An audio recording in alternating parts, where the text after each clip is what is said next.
pada dasarnya manusia tidak bisa berbohong, tidak bisa membohongi hati nuraninya, namun orang lain bisa menilai, apalagi dalam proses sistem peradilan pidana yang ada di Indonesia, ya, penyelidik, penyidik, ya kan, jaksa di pemeriksaan persidangan maupun hakim, ya, itu bisa menilai apakah saksi, ya, itu berbohong atau tidak berbohong. Bagaimana menilainya? Pertama, dari gerak-gerik, ya.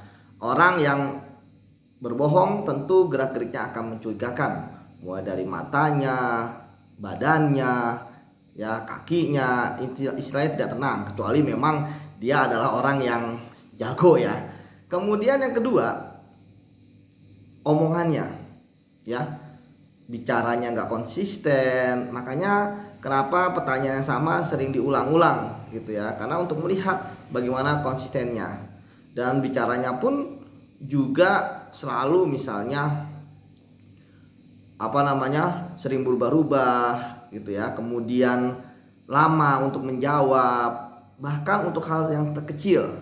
Itu sebabnya kadang-kadang ada pancingan-pancingan, ya, pertanyaan yang sederhana, yang receh lah, seperti itu. Karena yang receh aja nggak bisa jawab, apalagi yang nggak receh gitu kan, apalagi yang rumit seperti itu. Jadi omongan-omongan itu juga bisa lah diuji gitu. Termasuk yang ketiga adalah, tadi yang pertama kita udah ini, ya, pertama itu gerak-gerik, kemudian yang kedua itu adalah bahasanya, perkataannya, dan yang ketiga ini ya terkait dengan materialnya, ya. Apakah yang diomongkan atau yang disampaikan itu sesuai dengan kesaksian yang lain atau barang bukti yang lain, ya.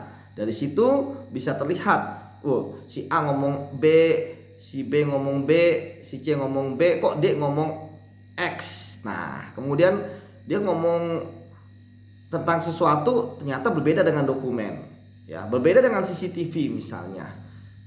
Jadi verifikasi juga dengan kesaksian yang lain, barang bukti yang lain, dokumen yang lain, dan sebagainya. Kemudian yang terakhir, ya, terkait dengan logika.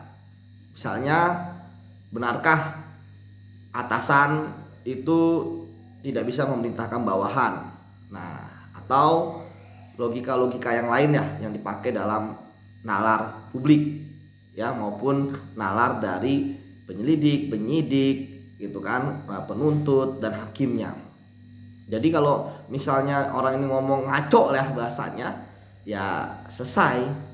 Itulah sebabnya saya melihat kemarin dalam persidangan itu jaksa penuntut hukum dan hakim juga sangat baik, ya, untuk bisa mampu menginvestigasi, ya, melakukan pemeriksaan sidang terbuka kepada saksi-saksi, ya, sehingga bisa terlihat bagaimana saksi-saksi, ya, itu terungkap bagaimana mereka perkataannya dan sebagainya.